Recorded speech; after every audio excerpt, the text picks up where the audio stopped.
For years, I played the role they cast me in, the fragile widow, the silent benefactor, the doting mother who never asked too many questions. But when you spend long enough behind clear walls, you start to see everything. Every lie, every whisper, every forged signature. They thought I wouldn't notice. They thought I wouldn't fight back. They were wrong. I'm Edith Wren, 72 years old, former art curator, and the kind of woman people forget the moment she leaves the room. At least, that's what my children counted on. They were so busy planning my descent into irrelevance that they never stopped to ask how I got here in the first place. But I remember everything. The way they gradually edged me out of my own estate. The side glances. The accidental changes to my will. The gallery they sold behind my back. Every morning, they bring me tea. It's always cold. A small act, but deliberate. Like everything else in this house. My daughter-in-law, Fiona, never looks me in the eye. My son, Matthew, has the handshake of a man who's already buried you. They talk in soft tones, but I hear this subtext screaming. She's slipping. She's frail. She won't last the year. But here's what they don't know. I've been working on something. Quietly. Carefully. A plan so intricate, even my old hands shake when I think of it. They wanted to erase me, bury me in comfort, and forget I ever held the reins. Instead, they're about to learn the most dangerous kind of power is the one you never see coming. The cruelty was never loud in this house. It came wrapped in silk, behind closed doors, and always with a smile. Like the day Fiona took my engagement ring to get it cleaned and never brought it back. Or when Matthew moved my bedroom downstairs for my safety, stripping it of every painting, every memory, every trace of my past life. Even the books disappeared, replaced by magazines about aging gracefully. They were clever. They didn't yell. They didn't shove. They simply erased me. Fiona had started hosting dinner parties now. She called them influence circles, though I knew exactly what they were, auditions for her next husband, just in case Matthew didn't get promoted. She served my wine from my cellar, in my crystal, while I sat alone in the dimly lit den, exiled like an old ghost. One night, I caught a glimpse of the guest list. My name wasn't on it, but a document was. A transfer of ownership. Of the house. The land. Even my name on the family trust. My signature was forged at the bottom, but the penmanship was eerily close. They'd practiced, I realized. Studied my writing. Prepared for this. The next morning, Matthew handed me a document just to glance over, his voice like syrup. Legal stuff. Just updating the trust in case, you know. He didn't finish. He didn't have to. I looked at him, smiled softly, and said, "Of course, dear." Then I signed. Not the paper he gave me, but a page I had already prepared. My own countertrust. One that routed the estate through a hidden holding company. My company. They were slowly stealing what was mine. And I was about to let them, just long enough to take it all back in one final move. My birthday used to mean something. When Harold was alive, we'd host a quiet dinner, simple wine, real conversation, and a toast to the years we survived together. After his death, it became a day I dreaded. Not for the passing years, but for the performance my children made of pretending to care. This year, they forgot completely. No card. No breakfast. No knock at the door. Fiona was too busy arranging a floral arch for her book club garden brunch, which curiously involved no books. Matthew was on a conference call about liquidating underperforming assets. I heard him say it, and though he didn't name me, I knew exactly who he meant. The house was filled with laughter. Just not mine. By noon, I wandered into the garden, unnoticed, and sat under the old willow tree, Harold's favorite. They'd paved part of the garden now, built a glass extension for their weekend guests. My roses were gone, replaced by manicured nothingness. My memories uprooted for Instagram aesthetics. But I wasn't just grieving a lost garden. I had discovered something in the attic the week before, hidden behind my old trunks, a folder of legal documents Harold must have kept in secret. an unfiled deed, a draft will, and the most powerful paper of all, a silent clause in our original estate trust, still valid, never revoked. It granted me complete authority over the inheritance in the event of undue influence or incapacity. They were trying to prove I was both. I just needed time, proof, and a moment to strike. So I waited. I smiled when Fiona laughed too loudly. I nodded when Matthew offered me decaf. And when they handed me their latest consent form to move me into a private care facility, I signed it with the same hand they thought was trembling. But what I actually signed was a declaration, addressed to my lawyer, effective immediately. They thought today was just my birthday, but really, it was the beginning of their countdown. 3 days after my birthday, they staged what Fiona called a wellness intervention. That's what she called it, like I was some disobedient pet, not their mother. She had even invited a geriatric psychologist, a stranger who spoke to me like I was 5 years old, asking me to count backward and draw clocks. I did exactly what they expected. I stumbled on purpose, shook my head, paused before answers. Just enough for the psychologist to scribble concerns into her little notebook. Fiona stood behind her, arms folded, eyes gleaming with triumph. Matthew paced like a man who couldn't wait to put a signature on the dotted line. "Mom, this is for your safety. You don't need the burden of all these decisions." Ah, there it was. The mask slipping, the real reason unfolding. They wanted me declared unfit. A legal strategy, a guardianship hearing. Once that was in motion, they'd have full control not just over the estate, but over me. My body, my movements, my speech. The cold tea, the locked drawers, the surveillance disguised as security cameras. But I didn't react. I smiled, nodded, and said, "I trust you." Then I waited until the psychologist left the house. That night, I retrieved the USB drive from inside the frame of Harold's painting, the one no one bothered to examine, because to them, his legacy was irrelevant. On it, audio recordings, emails, video from a discreet camera I'd hidden in the den 2 months earlier, clips of Fiona rehearsing my signature, recordings of Matthew's calls about phasing out the old woman. I didn't need rage. I had evidence. And I had the clause. The next morning, I mailed the entire drive to a name they didn't know, Julian Carr, my late husband's most trusted advisor. A man they assumed had died years ago because they'd never bothered to check. Let them schedule the hearing. Let them call the lawyers. I would be sitting in the front row. And when the judge asked who controlled the estate, my voice would not tremble. They paraded me through the family gallery like I was some relic on loan, something to be observed but not heard. Fiona had turned the main hall into a showroom for investors, calling it the Wren Legacy Exhibition. My name was printed on glossy pamphlets in gold cursive, but I wasn't invited to speak. I was seated in the corner, like a forgotten painting. They used my story, my marriage, even my early art collections to spin a narrative of success, while quietly preparing to sell off my personal archives to foreign buyers. I overheard it all, Matthew negotiating with brokers behind curtains, Fiona bragging about her soon-to-be liquid assets. It was the ultimate betrayal. Not just silencing me, but using my life as performance. And the worst part? No one questioned it.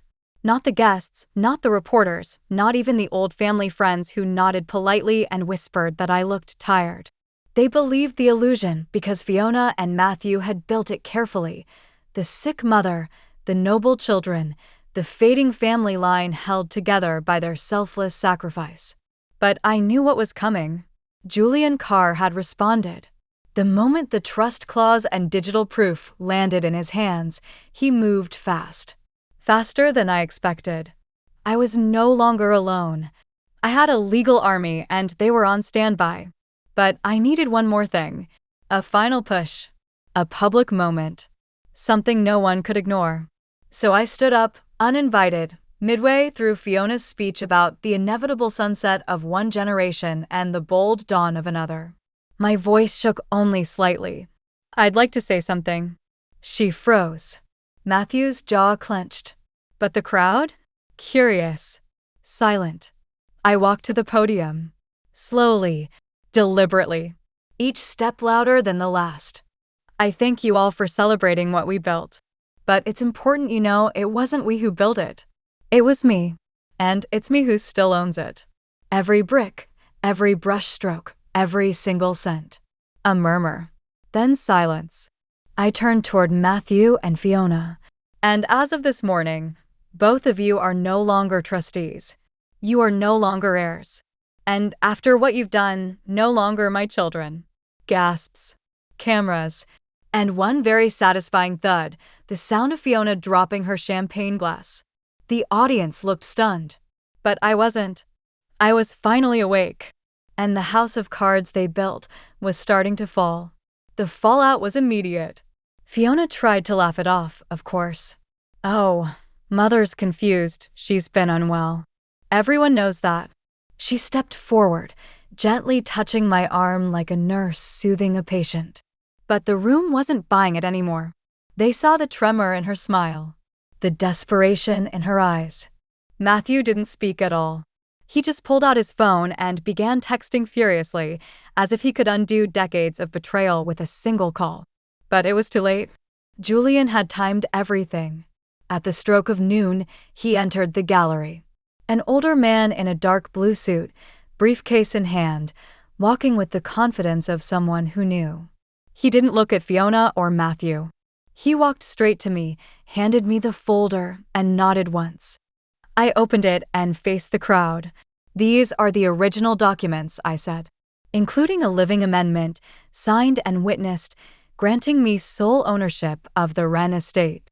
And this, I held up a printed email, is a transcript of a conversation between my son and a private facility about involuntary elder commitment, scheduled for next Tuesday. Gasps. Murmurs. Then silence, thick and stunned. They wanted me gone. They called me weak, old, irrelevant. They used my name to steal. They tried to make me disappear. I stepped forward. But I remember everything. Every stone laid in this house. Every canvas hung on these walls. Every cruel smile. Every cold cup of tea. This gallery was never theirs. This legacy was never theirs. It was mine. The applause began quietly, just one of the old artists from my early days, clapping with eyes full of tears. Then others joined. Not for spectacle, but for justice. Truth. A reckoning long overdue. I turned back to Fiona and Matthew. They looked like statues, still, pale, already forgotten. You built a glass house, I said. But I built the ground it stands on. And now I'm tearing it down. The house was mine again. Not just a name, but in presence. The staff, who had once looked to Fiona and Matthew for instructions, now turned to me with something new in their eyes, respect. Maybe even fear.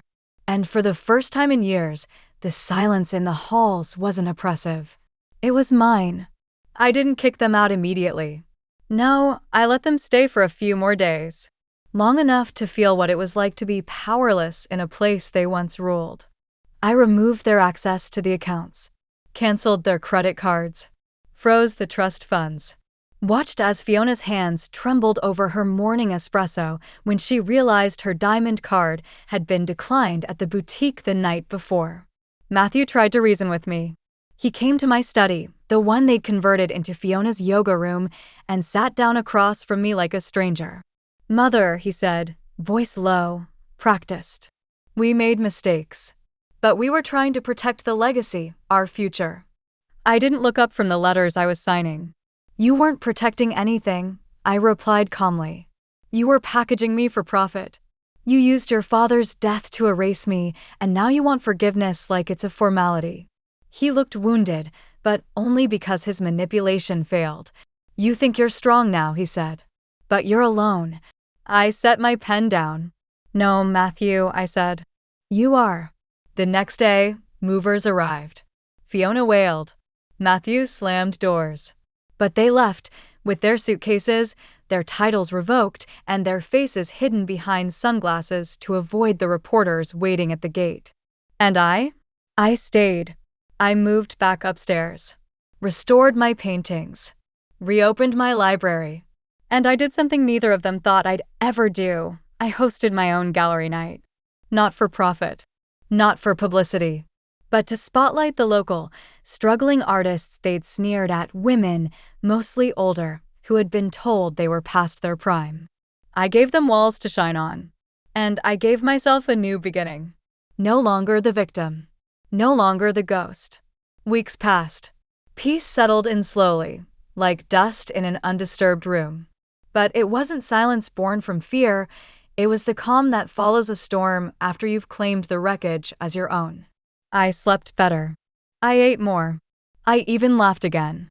But something lingered, an itch in the back of my mind, a whisper that not every secret had surfaced. It began with a creak. An old wooden frame in the storage room, one of Harold's unfinished projects, leaning behind a forgotten shelf. I nearly walked past it, but something about the way it tilted caught my eye. I lifted it gently, expecting nothing more than a cracked canvas. But inside, behind the linen backing, was a letter. Yellowed, folded, untouched. It was addressed not to me, but to Julian Carr, in Harold's handwriting. Julian, if anything happens to me, look into the Wren Investments ledger. It's not what it seems. If Edith asks, show her everything. But only her. My breath caught. I took the letter and immediately called Julian.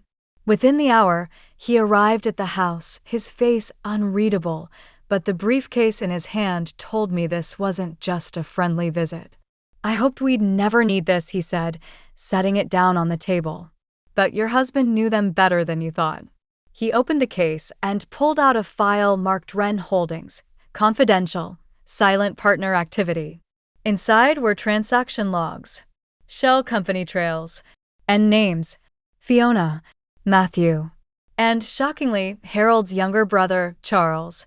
They had been siphoning money from the family trust for years. Harold had suspected, but he never had the heart to confront them. So he did the only thing he could. He built a trap, one that would only spring open if I asked for it. And I had. Julian looked at me carefully. There's enough here to press criminal charges. Would you like me to proceed?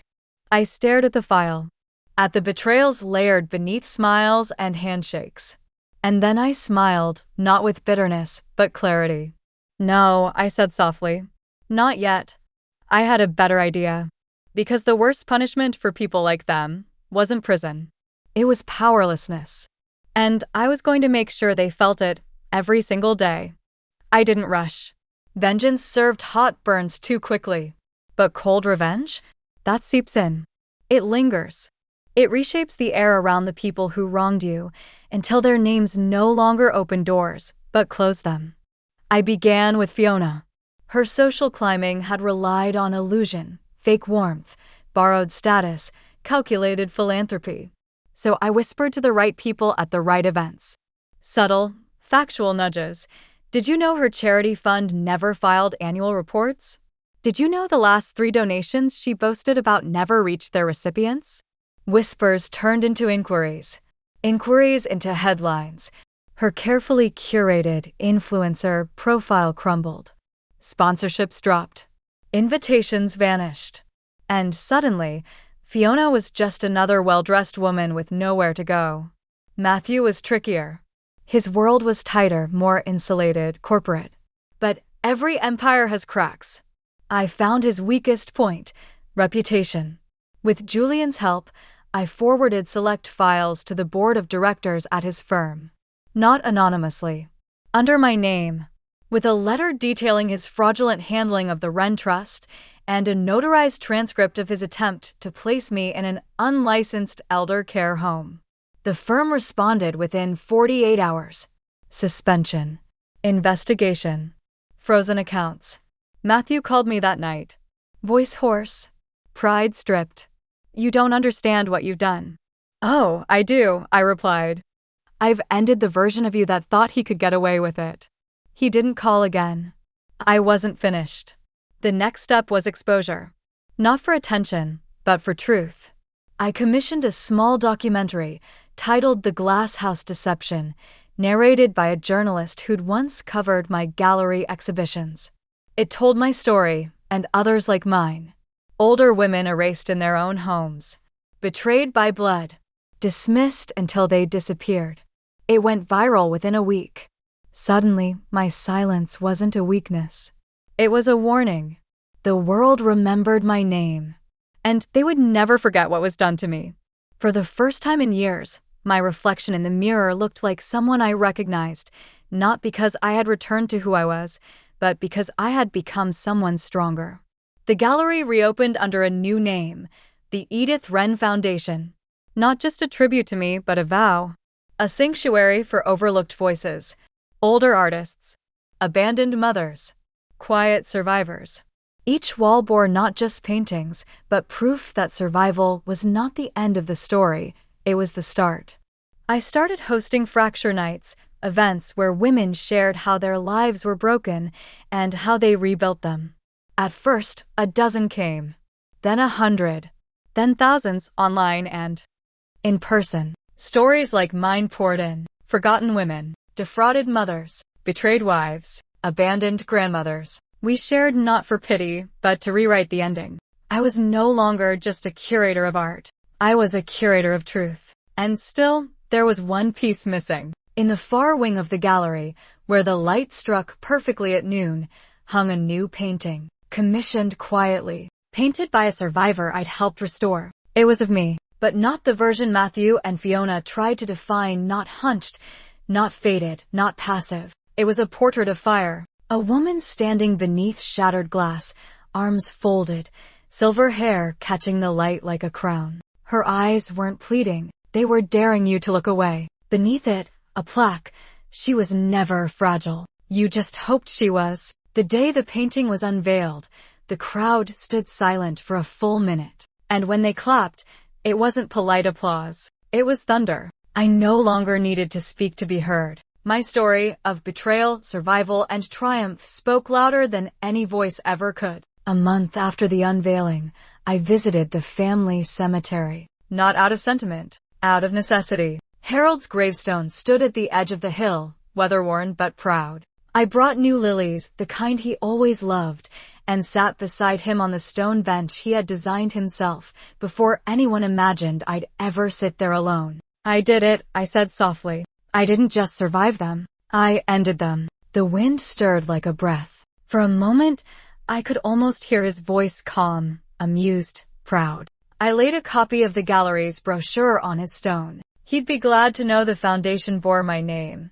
not just the family's. That I had finally stepped out of the shadows he unintentionally left behind. But just as I rose to leave, I noticed something strange, another grave, nearby, newer. The name chilled me. Charles Wren, my husband's brother. He had died just 2 weeks prior. Alone. No funeral. No family. I'd nearly forgotten what Julian revealed, that Charles had conspired with Fiona and Matthew from the beginning. That Harold had known and couldn't bring himself to confront his own blood. A small envelope sat tucked in the base of Charles's marker. Curiosity overruled my restraint.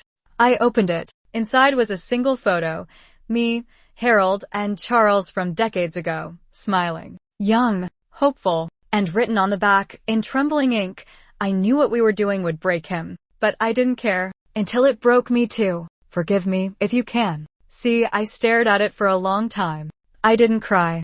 I simply folded it, placed it back, and walked away. Some ghosts didn't deserve to follow you home. When I returned to the gallery that night, a line had formed outside. Women, older, alone, determined. They came not just to see the art, but to stand inside the truth I had built from ruin. Inside, beneath my portrait, a young girl had left a note tucked between the frame and the wall. It read, "Thank you for not letting them erase you, because now I won't let them erase me." I smiled, because now, even if I left this world tomorrow, I knew I would never be forgotten.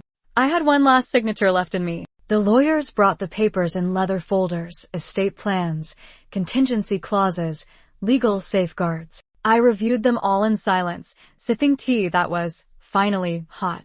I wasn't just protecting what I'd rebuilt, I was ensuring that no one, ever again, could steal what I had bled to preserve. My home, my name, My voice. The Edith Wren Foundation would not pass into the hands of any bloodline again. I changed its charter. It would be run by a rotating board of women over 60 survivors, creators, truth-tellers, each selected not by relation, but by resilience. If you wanted power over my legacy, you had to have lived through your own fire. The house, too, would change. No longer a private estate, but a living museum and safe space. A place where no woman would ever be locked away, doubted, or silenced again. I even converted the West Wing into private residences for older women transitioning out of domestic abuse. They once tried to bury me in this place. Now it would bury silence itself. As I signed the final page, I felt no sorrow, no fear, only clarity. The Edith who had once stood in that cold, locked den, the woman they underestimated, was gone. In her place stood something stronger. I hosted one final gala. Not for press, not for display, but for impact. Survivors from across the country came. Women I had never met hugged me like a sister. And just before midnight, I stood on the gallery's grand staircase, overlooking a crowd that wasn't clapping out of politeness, but out of pure, furious pride. I was supposed to disappear, I said softly, into the microphone. But I didn't. The lights dimmed, and my portrait illuminated behind me, towering, fierce. Because some legacies aren't inherited, they're taken back. The room erupted. They say my story has become legend. Newspapers called it the Wren reversal. Law firms study the case. Universities teach it. Girls repeat my words like scripture. She was never fragile. You just hoped she was. Fiona lives abroad now, quiet, invisible. Matthew works small consulting jobs under a different name. No boardrooms. No empire. No legacy. But me? I am everywhere. On plaques, in speeches, in hearts. Because I didn't just take back what was mine. I built something they could never touch. The letter came folded in pale blue, the kind of paper people don't use anymore. The handwriting on the envelope was precise, like someone who still believed in manners. When I opened it, my breath caught not because of what it said, but because of who it was from. Nora Whitford. A name that once held laughter, secrets, late-night confessions, and unconditional loyalty. Nora and I had been inseparable in our youth. She had stood beside me at my wedding, whispered strength into my ear when Harold's business nearly collapsed, and held my hand during my first miscarriage. And then nothing. She vanished after Harold's funeral. No call. No letter. Just silence. I assumed grief had swallowed her, or that maybe, in her own way, she had vanished into the past we once shared. But now she was writing me, 40 years too late. Dearest Edith, I know I have no right to reach out after all this time. But I must. I knew what Charles was doing. I knew what Matthew and Fiona were planning. I overheard them discussing financial shifts at one of those charity galas when I was still orbiting their world. I didn't say anything, not because I agreed, but because I was afraid. And in doing so, I became part of it. You lost more than money. You lost your peace. And I lost my right to call myself your friend. I am sorry. I am ashamed. But if you can find it in you, even just to see me face to face, I would be grateful for the rest of my days. I didn't know how to respond. The Edith of 10 years ago would have torn the letter in half. The Edith of 5 years ago would have cried herself to sleep with it under her pillow. But the woman I had become, the one who stood at the head of her own legacy, she paused. Because even silence was a choice. And sometimes, the people who stay silent cause more damage than those who wield the knife. I picked up my pen and wrote 5 words on a heavy card. Sunday. Tea. At the house. Then I sealed the envelope and sent it off. If Nora wanted to face what she'd walked away from, I was ready. But she would not walk through this door as a friend. She would enter as the one who stayed silent. She arrived at exactly 3 o'clock. Punctual, as always. Nora had been many things, but never late. Her car was modest, older, like her. She stepped out slowly, her cane clicking softly against the stone path that led up to the house she hadn't set foot in for over 4 decades. I watched her from the window. Part of me expected her to turn around and leave, to flinch at the past. But she didn't. She lifted her chin, walked forward, and rang the bell as if she'd been doing it every Sunday since 1981. I opened the door myself. For a long moment, we just stared. Her eyes shimmered with something that wasn't quite tears and not quite shame. She looked like the ghost of every unfinished sentence we'd ever spoken. "Edith," she whispered. I said nothing, just stepped aside and let her in. We didn't go to the formal parlor or the grand gallery. I led her to the sunroom, a quiet corner now bathed in warmth and light, reborn from the years it had spent as Fiona's yoga chamber of self-indulgence. A tea tray was already set. China cups, lemon slices, fresh honey. No sugar cubes. Nora hated them. She noticed. "You remembered," she said softly. "I remember everything," I replied. She sat slowly, and for a while we drank in silence. Just the rustle of leaves and the clink of porcelain between us. "I wanted to reach out," she finally said. "I was going to. So many times. But every time I picked up the phone, I heard Charles's voice in my head. I heard Harold's disappointment. I heard shame. You could have warned me. I know. You could have stopped them. I know. Why didn't you?" She looked up then, and for once, there was no defense. Just the raw honesty of someone who had lived with her own cowardice too long. "Because I thought they were powerful and you were already broken. I thought it wouldn't make a difference. I was wrong about them. And I was horribly wrong about you." I stared into her face, and all I saw was time. Regret written in crow's feet. Guilt living in the lines beside her mouth. "I don't need an apology," I said. She blinked, surprised. "You don't?" "No. I need you to do something with what you know." She leaned in. "What do you mean?" I slid a folder across the table. Documents, dates, names. Fiona and Matthew's remaining accounts, their last-ditch attempt to rebuild in secret, using what little they thought I didn't see. "I need a witness." Nora looked at the folder, then at me. Then she nodded. "I'll testify." The courtroom wasn't grand. It wasn't even full. No television crews. No dramatic music. Just cold light, a clock that ticked too loudly, and the soft scuffle of legal papers shuffled with too much certainty. Fiona and Matthew sat 2 rows ahead of me, stiff, quiet, different. Their designer suits didn't fit quite right anymore. Their eyes had that look people get when they realize the safety net was never real. It had always been spun from the people they betrayed. They hadn't spoken to me since the gala. No, they wouldn't look at me at all. Nora sat on the witness stand, hands trembling only slightly as she unfolded her statement. A simple piece of paper, but every word on it was a blade, cutting through the years of silence. She told the judge what she had heard at the Whitford fundraiser in 2017. How Fiona bragged about how easily old Edith could be manipulated. How Matthew discussed restructuring the trust once I was placed in care. How Charles said, quite plainly, she'll never see it coming. "I did see it," I murmured quietly. "I just waited for proof." The judge, a middle-aged woman with silver threads in her bun, nodded thoughtfully as Nora concluded. No drama, no outrage, just quiet confirmation of what I had always known. When it was over, Nora stepped down and passed by my chair. She didn't touch me. She didn't have to. I gave the faintest nod. And in that small gesture, the friendship we had once lost began to mend, not out of comfort, but out of truth. The ruling was swift.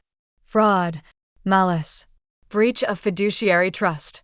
Fiona and Matthew would forfeit the remaining assets, barred permanently from serving in any financial or caretaking capacity. Their reputations, already hanging by threads, unraveled fully by sunset. But that wasn't the part that satisfied me most. The part that stayed with me, the one I clung to, was this.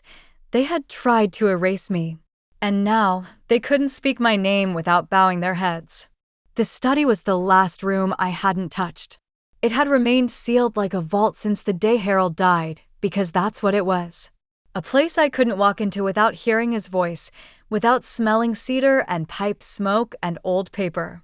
The one space in the house they hadn't desecrated because they were too afraid to touch it. Until now.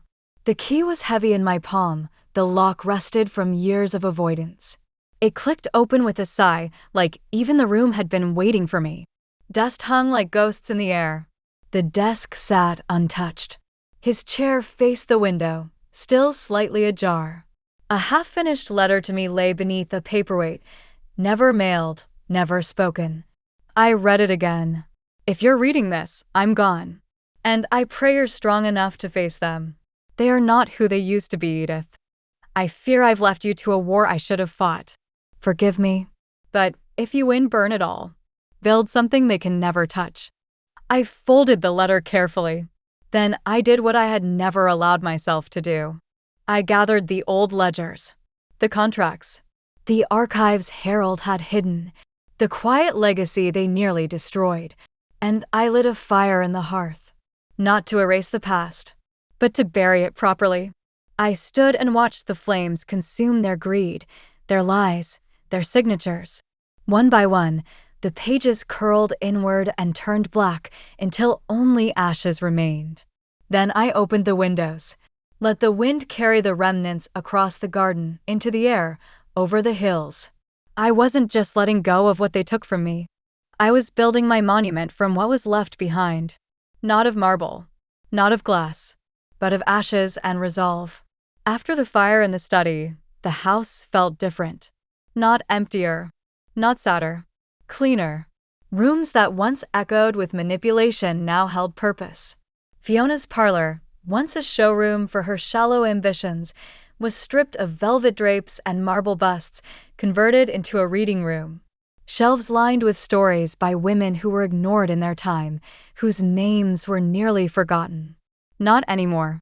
The East Corridor, where Matthew once held his secret financial meetings, became an art studio. Easels, brushes, and canvases donated from local organizations. Open windows and soft jazz replaced the sterile hush of betrayal. It smelled like paint and beginnings. I walked the halls at sunrise every day, barefoot on polished wood, memorizing every creak. I knew this house better than they ever did. It remembered me every loss, every silence, every victory. And I remembered it.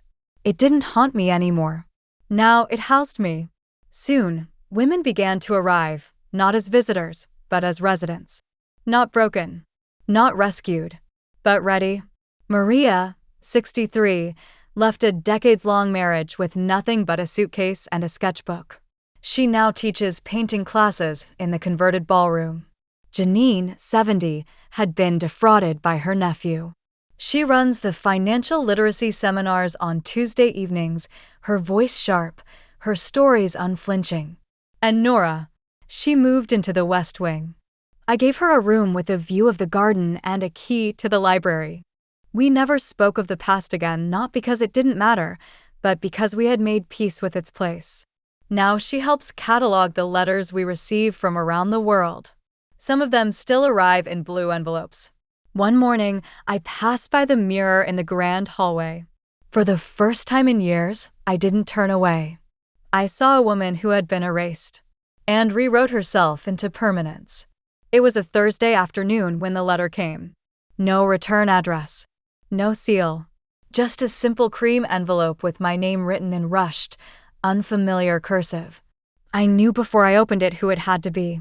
Claire, my daughter, the one who had disappeared decades ago, long before Matthew and Fiona began their quiet campaign of theft. Claire had left on her own terms after one brutal fight with Harold about who she was and what she wanted. She never returned, never called, never wrote. Until now. Mother, I don't know what made me write this. Maybe it was guilt. Maybe it was hearing your name again, spoken by someone with reverence, not resentment. I've followed what happened from a distance. I saw the documentary. I read the articles. I saw the portrait. And I realized something. The woman they tried to silence is the same one I ran from. And I was wrong. If you'll have me, I'd like to come back. Not to stay. Just to see. Just to say the words I should have said years ago. It took me an hour to decide. Another hour to write back. The invitation was simple. Saturday. Noon. Bring no apology. Just your truth. When she arrived, I recognized her immediately. Older. Hardened. But her eyes were mine, fierce, unyielding, still searching. She stood at the gate for a long time before walking up the path. This time, I didn't watch from a window. I opened the door and waited.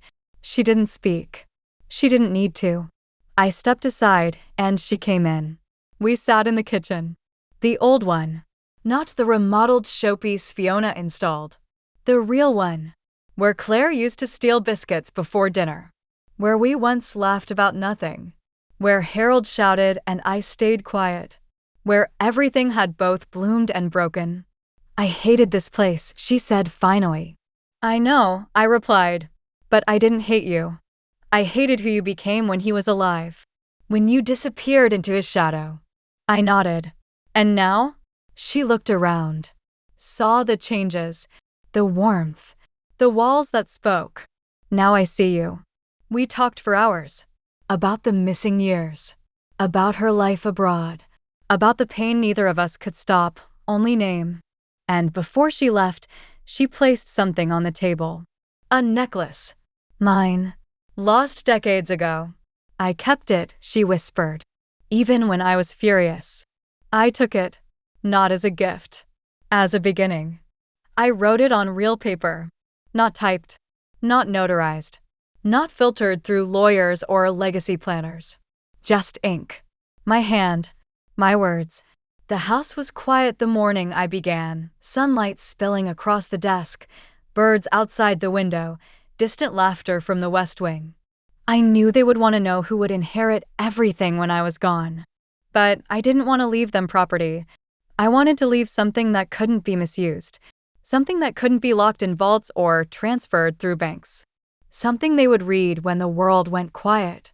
A truth. I titled it simply, The Real Inheritance.